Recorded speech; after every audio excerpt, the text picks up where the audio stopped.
célula que dá iso resistencia ao tratamento.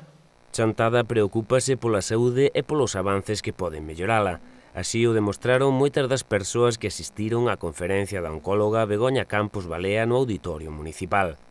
O acto foi impulsado pola Asociación Chantada contra o Cancro e desta volta centrouse en coñecer algo máis alrededor da biopsia líquida, un método de diagnóstico no que Galicia é pioneira en investigación. A especialista traballa tanto no ULA como no Hospital Comarcal de Monforte. Pedinlles que eles me pediran un tema que lles interesase.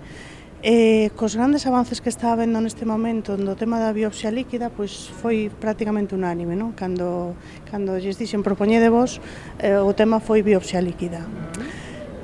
Ten o lado bon e o lado malo. É algo moi novedoso que nos vai poder aportar, espero que moitos beneficios, moita rapidez tanto no diagnóstico como no seguimento dos pacientes.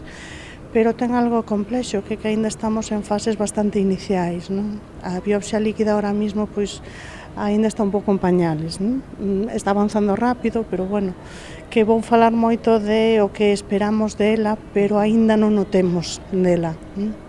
Que é o que falta para chegar, a ese punto desexado de investigación? Tamén se fala moito, falta investigar, falta apoio para a investigación? De feito, a campaña da biopsia líquida é tan conocida en Galicia porque o doutor Rafael López, o xefe de servicio de Santiago, fixo algo totalmente novedoso en oncoloxía nos tempos que corren, que é unha campaña de micromecenazgo, non? Para autofinanciar a ilusión que el ten posta, non? Na biopsia líquida. E como non temos como financiar, non é un fármaco que haxe unha empresa por detrás, non? Para apoialo, pois é a base das institucións públicas que non axudan moito, non poderán, pero non axudan moito. E el conseguiu darlle tanta fama a este tema que recaudou os cartos que tiña previstos e, a partir de aí, pois, si se vai a poder avanzar, pero o que necesitamos é eso, investigar, seguir estudiando. A campaña Oncomed deu a coñecer este método aínda en desenvolvemento, pero que xa faría adiviñar excelentes resultados en prácticas que se asemellan a este sistema de análise. Que avance supón a biopsia líquida? Sobre todo o diagnóstico precoz. Tratar de diagnosticar un tumor sin ter que facer ou polo menos, sí que habrá que facer unha biopsia de tecido despois para confirmalo, pero me encontro mal, empezo a estar máis cansado, empezo a ter síntomas raros e cun análisis de sangre poder decir, pois parece que tes un tumor de mama, pulmón, colon, que logo xa a biopsia do tecido xa vai especificamente dirixida onde nos orientou a sangre. Que é o máis parecido que temos agora? Pois o marcador da próstata, unha sustancia que na sangre se eleva cando hai un cáncer de próstata, super fiable, moi específico.